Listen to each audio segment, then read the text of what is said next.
From Connecticut Public Radio in Hartford, this is Audacious.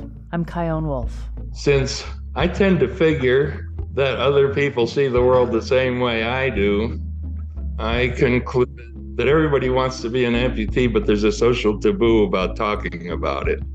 That's Dan. He has body integrity dysphoria, or BID. It's also referred to as body integrity identity disorder, or BIID. It's the feeling that one of your healthy limbs just doesn't belong, that having it attached to your body for the rest of your life is near unbearable. And it's extremely rare. Fewer than 400 cases have been recorded in medical literature. And if you're one of the few in the world who feel like Dan, and you'll hear more from him in a little bit, you probably don't talk openly about your feelings. You have no memories, traumatic or mundane, that give any clues as to why you feel this way. And hey, maybe it'll go away on its own. But it doesn't. The only thing that does seem to work is surgery, amputation. But that raises a lot of questions about medical ethics. Why would a doctor agree to amputate a perfectly healthy limb? To help us understand these issues, I turn to Dr. Richard B. Gibson. He's a bioethicist and moral philosopher currently at the University of Texas Medical Branch. His thesis was about the ethics of elective amputations, specifically for BIID. I asked him to talk about when he first started looking into this. It cropped up during my master's degree, which I did at King's College London. One of the modules that we were covering, general bioethics, was on body modification. And I thought, sort of reading the blurb beforehand, it would be things like, tattoos, piercings, stuff like that. But tongue splitting. Yeah, tongue splitting, subdermal implants, all those sort of things. But it turned out to be BID, and whether you should be able to amputate your limbs if you simply desire to do so. And that sort of opened the door to all this research that I've done subsequently. So let's talk about some definitions. I see BIID, body integrity identity disorder, and BID, body identity dysphoria. What are we talking about here? What are these things? They're roughly the same condition. I guess they are pretty much the same condition. It just comes down to the way we name things generally shapes how we think about them, right? So as understanding about this condition has changed and morphed over time, it's picked up these different qualities and terminology has changed. So originally, back in the 1970s, it was known as apotomenophilia, which the suffix of philia obviously implies some sort of sexual desire, because the idea that this was a psychosexual disorder, that these people essentially found disabled people and the idea of disability so attractive that they themselves wanted to become disabled. And that name sort of stuck for a while up until the early 2000s, mid-2000s, when BIID, body integrity identity dysphoria, took over as the preferred term. Specifically, it wanted to engender a comparison with gender identity disorder, as it was known at the time, because there was some parallels, which just make sort of understanding the condition a lot easier. And then more recently, in 2019, the World Health Organization recognized this condition as a unique thing and include it in their the ICD-11, essentially their diagnostic manual for understanding diseases and categorizing them. And they termed it body integrity dysphoria. Again, potentially emulating or trying to draw comparisons with what is now known as gender identity dysphoria. So if you were at a restaurant with a new friend and they said, "What is this BID thing? What is that?" How would you explain it to them? It's characterized by an intense and persistent desire to become physically disabled in a significant way. So normally it's amputation, that's the most common form, but there are potential other ways it can manifest, things like wanting to become blind or become deaf.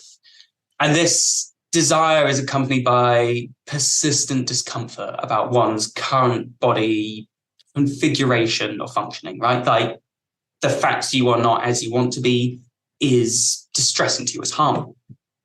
And these have consequences. Potentially trying to amputate a limb yourself, or paying someone to amputate a limb, or damaging a limb so severely that when you turn up to the hospital, a surgeon has no option but to amputate. Less severe than that is the simple preoccupation. The fact that you think about this constantly is always a presence in the back of your mind, and it impedes personal, family, social, educational, occupational progress. It's literally impairing you. The onset of the condition is typically in late childhood, early teens, but some rare cases it seems to present even earlier than that. And this lasts for decades. This isn't sort of a fleeting thing, a phase that people get over. People have this for 40, 50, 60 years. The symptoms, all the things that I've just discussed, they're not better accounted by another condition. And I think crucially, these people aren't delusional. They know this is a strange thing. Like, they're not under any differences about that. They know people find this odd. Sometimes they themselves find this odd. And they know the limb is objectively healthy. They don't think it's diseased, or they don't think it's unsightly to the point of distraction. They know it's odd, and yet they still have this desire. Are there any historical examples that we know of this condition and what happened? Yes, yeah. In the academic literature as currently, the first case was in 1977. That's when it picked up that name, apotomenophilia. But going through the historical record, there is potentially a case coming out of 1785 of a Englishman who paid a French surgeon 250 guineas. And unfortunately, I don't know what that is in modern currency, but I think it's quite a bit of money to amputate his healthy leg. Like, he wanted it gone at that point. And he did so whilst holding a gun, forcing the surgeon to carry out this surgery. The gentleman in question survived. He went away. And later on, that French surgeon received his payment and a letter of thanks. Like, the Englishman did not skimp out on his deal. Because this is something that I imagine a lot of people don't talk about, we don't have a ton of data. And so the studies that you've done and the work you've done to try to understand this really are just with whatever you've got. At the same time, not that this radio show will single-handedly undo all that and open up the floodgates of people willing to talk about this, but like, in your estimation, how common is this? It's not common at all.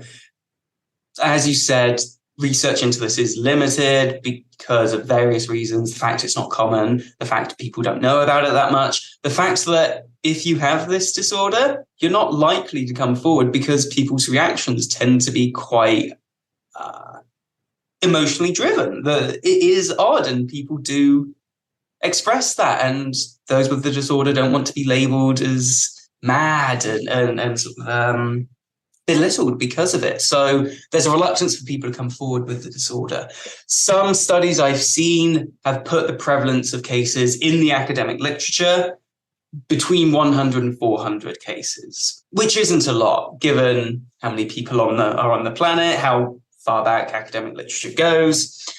But odds are there are more people with this disorder than that. They just have not come forward in these studies. But it's one thing that informs all the discussions about this condition is the fact we don't have the data. So a lot of questions about what causes this, how satisfied are people afterwards? We don't have the information. We need to do more research. From all we know, even with the difficulty in getting information and stats, is there a common thread between people who desire an otherwise healthy limb, physically healthy limb, to be amputated? Like, is there any psychological thread that tends to run through them? It's predominantly men. It's predominantly in the West as opposed to in places like China or Japan, although cases have been identified there. People tend to come forward later in life rather than earlier. It tends to be the leg. It tends to be the left leg. And for most of those cases, it tends to be just below the knee. There is a precise point where people sort of point to and go, that's where my body ends. The rest of it is extra. And that's the extra bit that I want removed. I've heard there's a great book by Susie Orbach, Bodies, where she describes the situation of a man who wanted to become an amputee. He consulted with a bunch of doctors. No one agreed to help him. So he decided to immerse his legs in dry ice, cut off the circulation that way, so that a surgeon was then forced to remove both legs.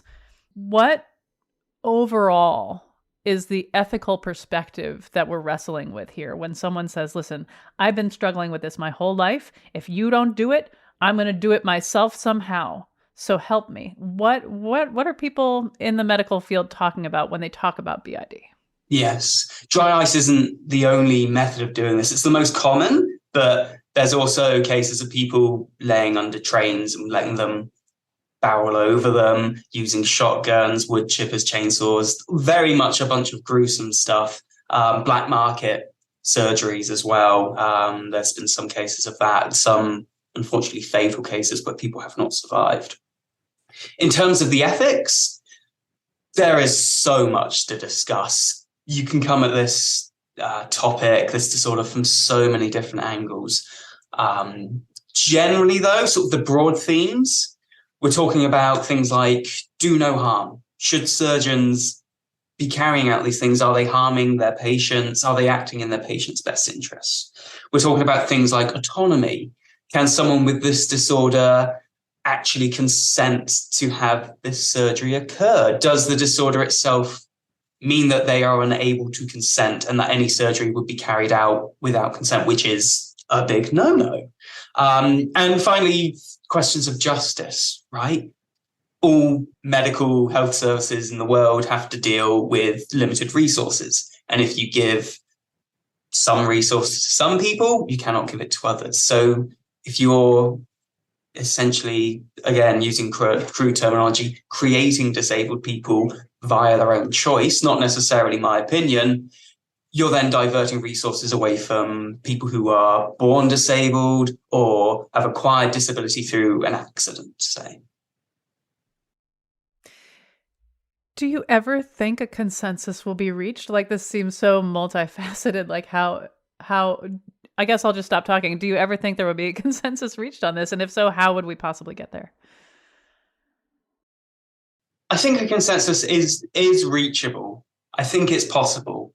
How we get there, I am not sure. I know some arguments. I've made some arguments about justifying these amputations and with specific caveats attached to them. But opinion on this is very much divided, some in favor, some against. And so what would you like the consensus to be? The research I've done, the arguments I've made, boil down to these amputations are justifiable because people suffer if they don't get them. And we generally, for all other medical interventions, we think suffering is bad and we should prevent it as best we can with the tools that are available and the knowledge we have.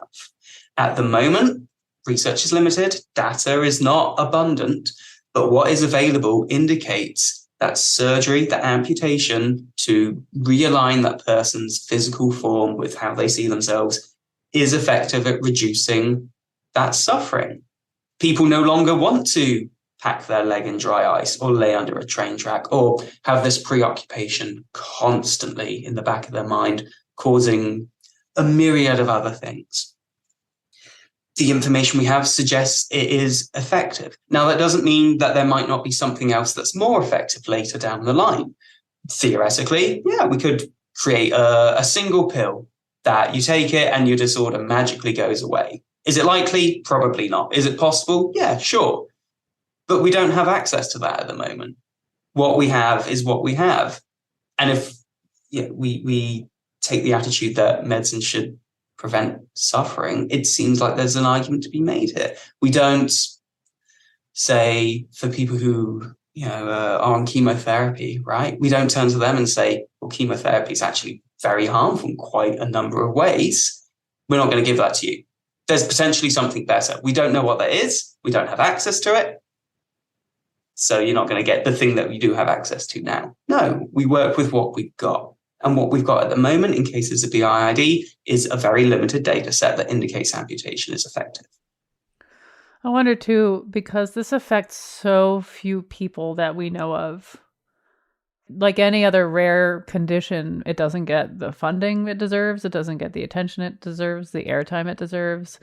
And it being something that can be perceived as shameful, embarrassing, misunderstood, can exile a person from their community if they were to speak of it openly. It feels like an uphill battle, unlike some other conditions that are also rare. Yes. Yeah. And I think that speaks to the need to be kind generally. It's nice, but the need to be kind specifically when it comes to rare and misunderstood medical conditions and disorders. Because these are people. Yes, what they want is weird. I will not say otherwise. And from the people I've talked to who have BID, they know it's odd. But that oddness doesn't take away from their suffering. And I think it's important to remember that these are people. They should be able to live their lives like we imagine everyone else should be able to live their lives, free of suffering, happy, flourishing. That was Dr. Richard B. Gibson. He's a bioethicist and moral philosopher, currently at the University of Texas Medical Branch. We'll hear more from him and what he hopes for in the future for people who have body integrity identity disorder. When we get back, Dan talks about the amputation he fought for decades to get. I squeeze my stump with my hand and say, gee, this feels nice. I am so lucky. I'm Kyone Wolf. This is Audacious. Stay with me.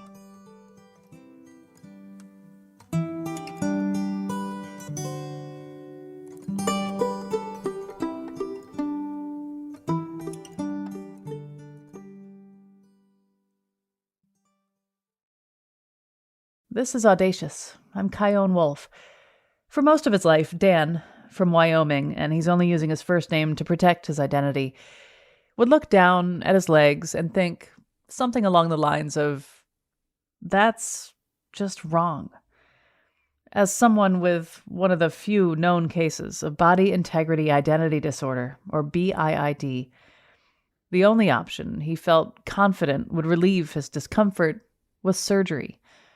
And after starting a support group called Fighting It, doing tons of research, going to therapy and conferences, and, well, saving as much money as he could, in 2009 he flew to Asia, where one willing surgeon amputated his left leg under the knee. I asked him when he first remembers wanting to be rid of a limb. Well, I don't remember ever not wanting to be an amputee. As far as below the knee, I guess I considered lots of possibilities for lots of years. And the only thing I really totally couldn't accept was having 4 limbs. So I know I didn't think about it much until the first time I saw an amputee, and I was about 4 or 5, and I told my mother he is very lucky. And she gave me a long, long lecture on why that wasn't the case. And since I tend to figure that other people see the world the same way I do, I concluded that everybody wants to be an amputee, but there's a social taboo about talking about it. When you saw that man who was an amputee, can you talk about why you felt he was lucky? I don't know. At first, I envisioned that he could look at the end of his stump, which was very short, and see all the blood vessels and interesting things there. And my mother said, oh no, it gets skin over it. And then I thought about that, and that seemed pretty nice too. I don't think I really got into why it was pretty nice. It just was. Now, I did therapy in France with a Jungian for 3 years. And he thought that it stems from when you're about 2 and you first start to walk, and you also start to say no. And if your mother absolutely cannot accept you ever saying no, maybe you connect this with walking and you say, well, maybe I could be loved if I couldn't walk. It seems to resonate. You make me think about how when I was in middle school, there were maybe 2 times where I wrapped an ace bandage around my wrist, my perfectly fine wrist, and went to school with this ace bandage on. And people would ask, what happened? And I'm sure I lied and came up with some kind of story, but I got attention and care from people because I had this ace bandage on. Does that resonate in the same way with what it felt like for you or what you wanted? Yeah. Now, I got bullied all through school, although I wanted to be an amputee long before school. So I would always imagine, well, I mean, being an amputee wouldn't save me from bullying, but at least I'd have grown-ups that would say, don't bully him, which I did not ever. But I have noticed a lot of kids will play at being an amputee or having another disability. And I'm thinking of how Freud said that homosexuality was being caught in a normal development stage and just getting stuck there. I got stuck there. I guess we all get stuck somewhere, huh? Yeah, maybe. But in my opinion, most people are a lot more stuck than me. But they don't do anything about it. Or they don't enjoy being what they are and they don't know what they could do about it. And I enjoy being what I am. So in 2001, September of 2001, you told your wife, you came out to your wife. Tell me about that. Well, it was at night in bed, and I was trying to work up courage to tell her, and my heartbeat was going crazy because I was so scared of what the response would be. So I finally just said, well, I meant to tell you this for a long time, but I was afraid to, that I've always wished that I was an amputee. And she was pretty well shocked. She said, well, I want you to do therapy and do this. And I said, fine. And she was very angry at me for not having told her before we were married. And I said, would you have married me if you knew? And she said, probably not. And she called me a liar. And so I was pretty unhappy about the whole situation. I'm sorry to hear that. And she's out of the house right now. In fact, you didn't want to do this interview with her knowledge, right? Because even after all these decades, it's still pretty sensitive. Mm-hmm. I think she'd give me a hard time over it for a while, and I'd be worried that she'd come in and scowl at me. And she doesn't like me to be public about it because she thinks it reflects on her. So by 2009, you figured that nothing was relieving this desire, and you may as well be an amputee and enjoy life. How did all of that happen? How did you choose which, did you know the whole time you wanted to have your leg under the knee? How did that all go? It was a gradual process. For many years, I had wanted my right leg off above the knee. And really, before that, it was like either leg, preferably above the knee. I injured my knee skiing, and it was painful, my right knee. And I said, well, it wouldn't be nice to have just one leg that had a painful knee. So I started imagining the left leg off. And then the knee recovered, but the change of preference didn't change. I mean, it was back to either one. And I was fighting it the whole while, doing therapy. I tried several different therapists. Everyone said, oh, I can cure this. And nobody had the slightest clue what it was or what they might do about it. And nothing helped in the slightest. And then the Jungian therapist I stayed with for 3 years because at least I was learning something valuable, even if it didn't help with BIID. He still thought he would cure it, but he admitted after a couple of years that it was taking a lot longer than he thought. But at 3 years, I said, well, wait a minute. Now, this hasn't got the least bit less intense. And where are we going from here? And he said, well, eventually it will help. And I said, well, how long do you think it might be? And I really pressured him because he didn't want to say. And he finally said 10 or 12 years. And I said, well, that's a guess. If we're making no progress in 3 years, how do I know I won't spend a whole lot of money and a whole lot of time for 10 or 12 years and still make no progress? So I called that quits. And then I concentrated on sports. I put more time into sports that would need two legs to see if that would help. And another approach I took was trying to imagine lesser amputations to see if that would be enough. So doing sports, hiking, skiing, motorcycling, bicycling, all the time I did sports, I imagined how could I do this as an amputee? Because pretty much all my life I imagined how could I do anything I did as an amputee. And what had occurred to me was that I could do everything I wanted to do as a below knee amputee, but there would be some difficulties for some of those activities as an above knee amputee. Not for everyday life, but for sports. So I started thinking more and more in terms of being a below knee amputee, and the more I thought about it, the more it seemed nice. And maybe it would be enough. I was not sure it would be enough. But I said, well, maybe I can walk this thing right off the end. And so I tried imagining being an amputee at the ankle or having toes off, but that never made any traction at all. Below the knee was about as far as I could get it. I was not seeing any progress. I also tried, with the help of therapists, just about every kind of psychoactive medication that you could try, and none of those helped at all.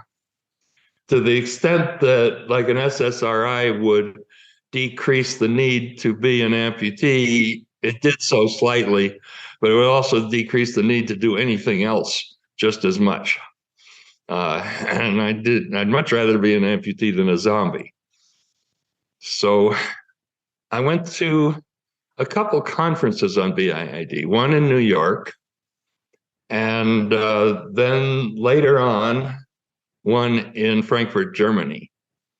And Frankfurt was kind of the last ditch. I was going to see if there was anything that I didn't know already.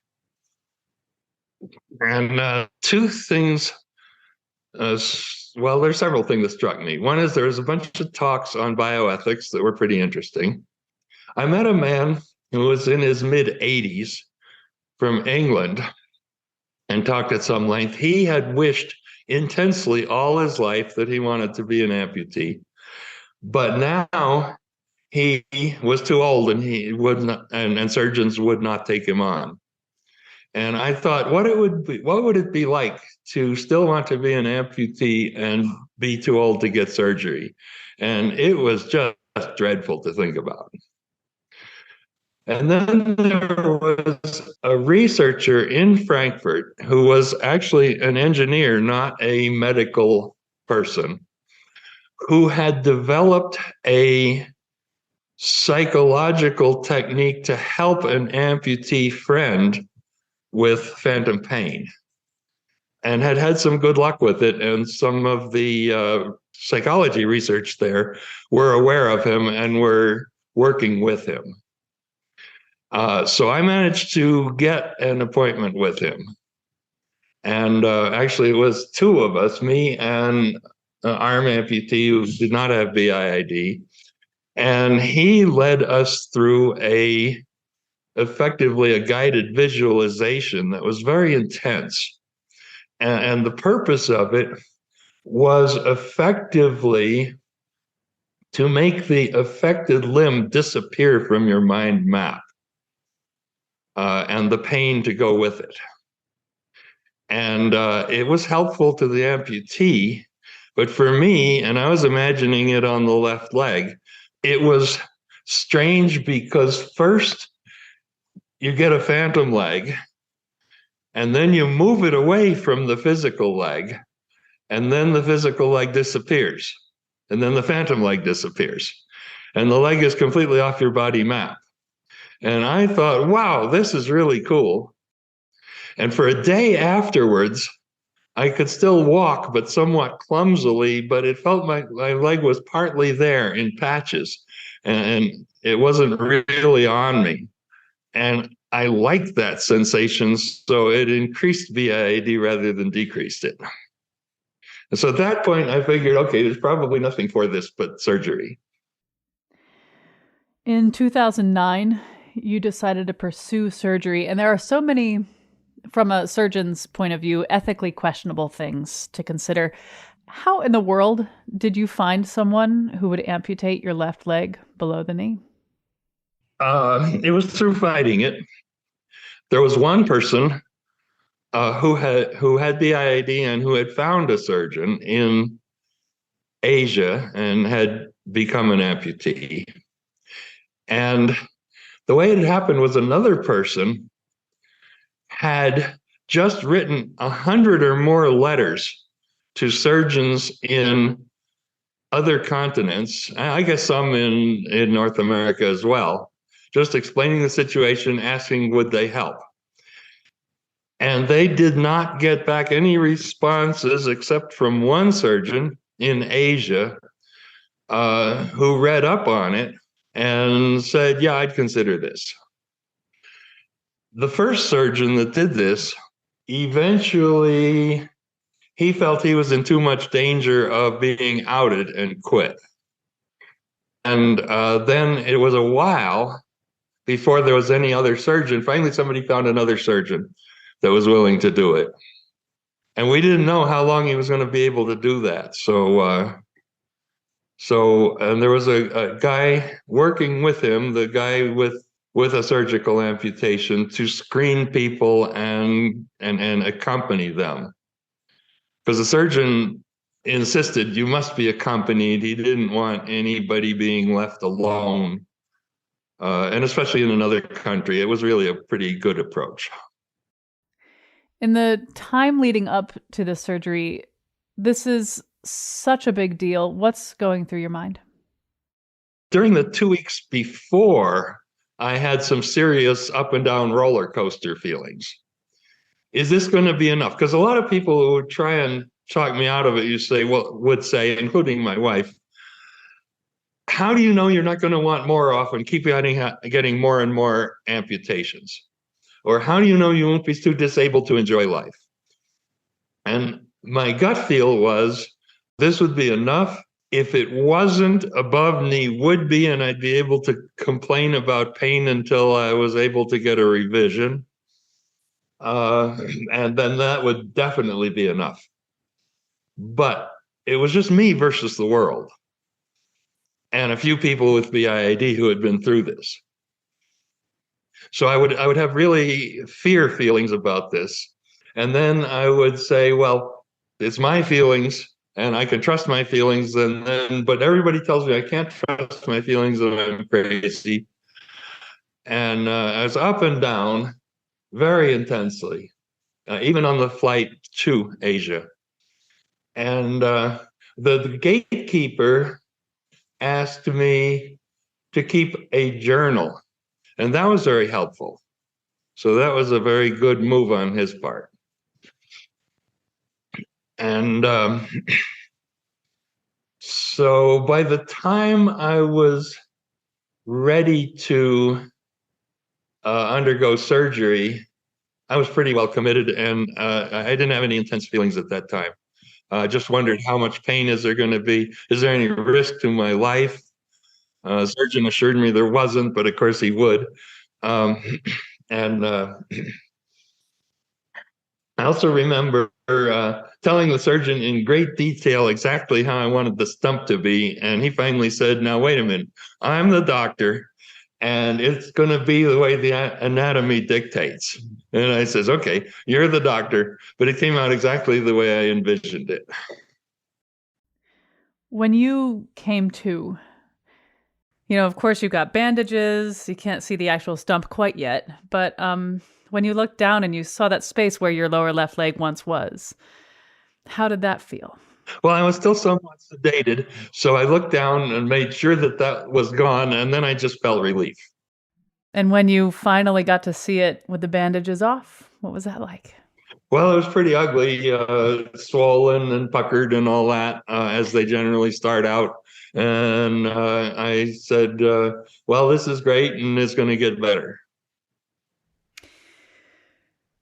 Why do you think the surgeon did it?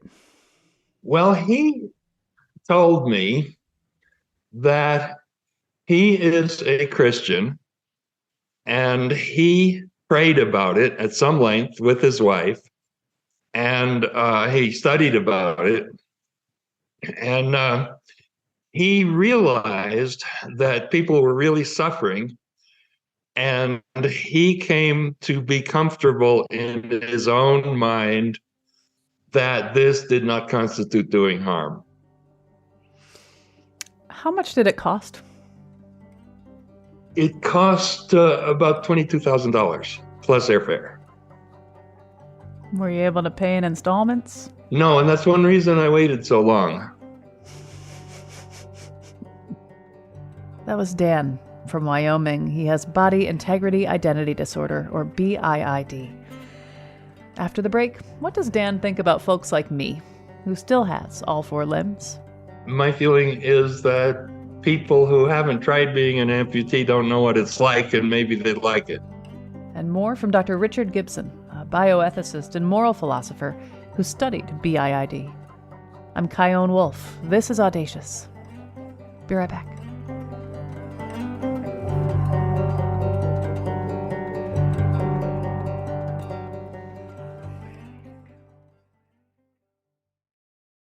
This is Audacious. I'm Kyone Wolf.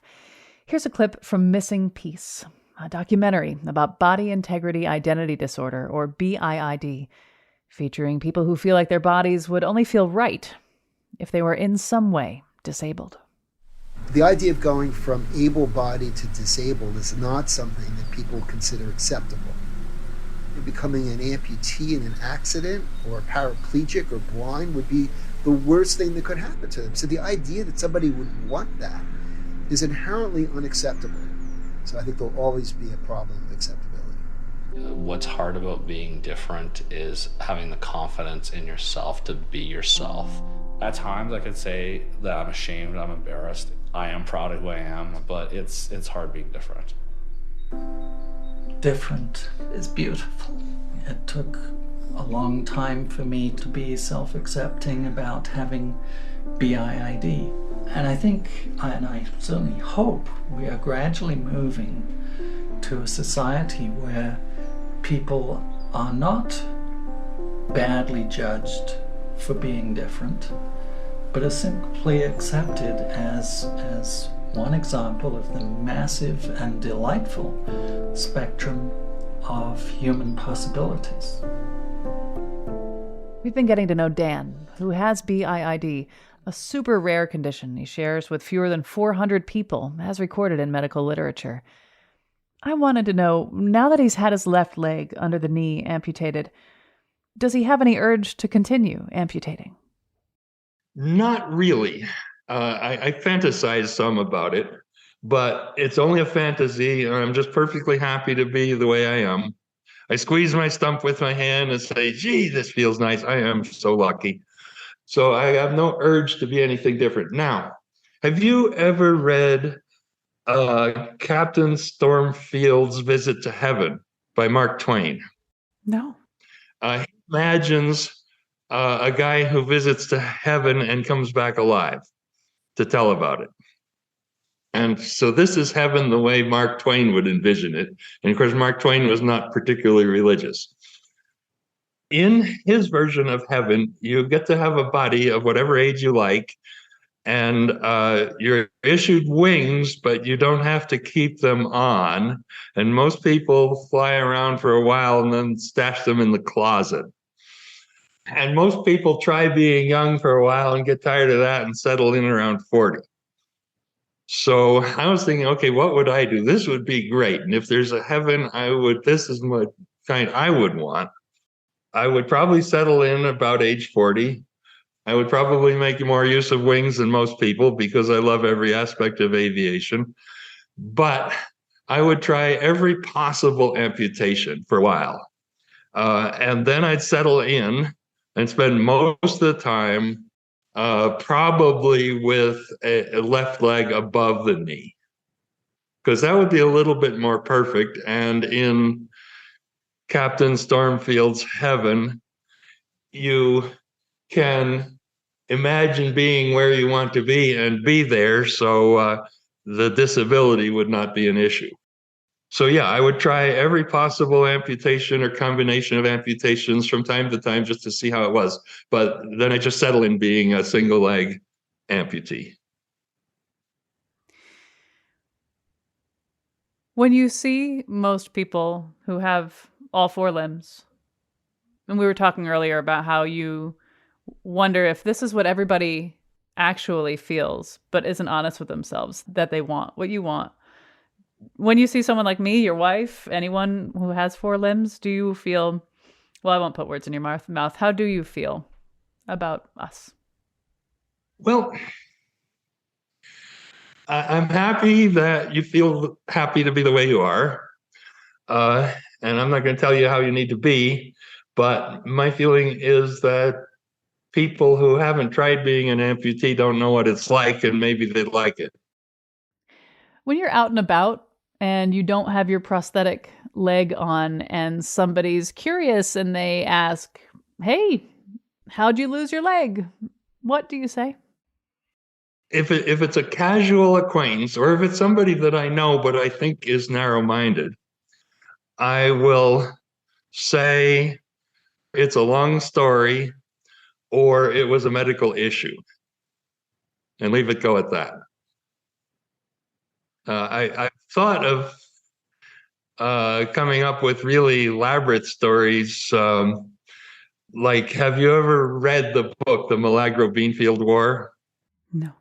There's a chapter in there where an arm amputee spins a really long tale about how a bright yellow butterfly landed on his arm and laid eggs. And later on, caterpillars came out of it and the arm fell off. And I've been tempted to do something like that. But as I said, I'm not very good at lying. I don't like lying, and even telling a tall tale, I'm not very good at. So I'd like to do that, but I don't think I could pull it off. Plus, Mark Twain said, tell the truth, then you don't have to remember anything. Right. In a perfect world, how do you think people who have your condition, body integrity, identity disorder, how would they get the bodies they so desperately desire? Well, hopefully, if there's enough research, and probably it won't show a cure, at least not for most, and the research will show, in fact, there's plenty of research now to show this, that almost all people who have amputations for BIID are happy with the results. So there will be no obstacle.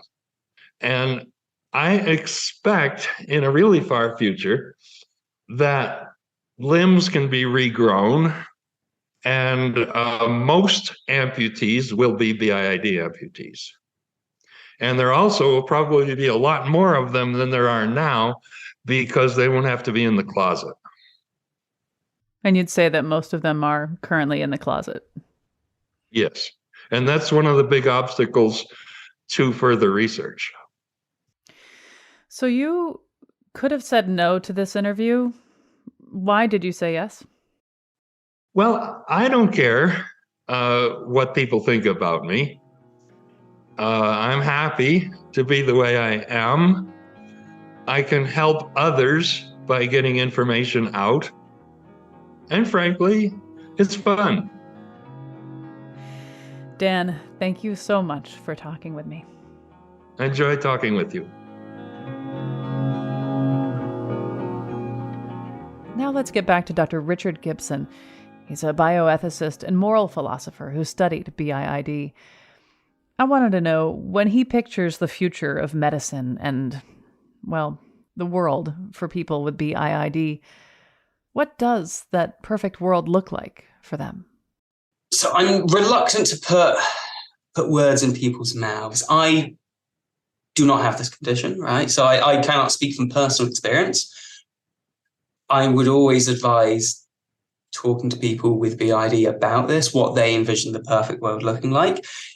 At a guess, I would say not necessarily acceptance, but that people take this disorder seriously, that they're not ridiculed, that they're not instantly sent off to a psychologist, or their mental faculties are not instantly questioned. And of course, we do need to ask those questions, right?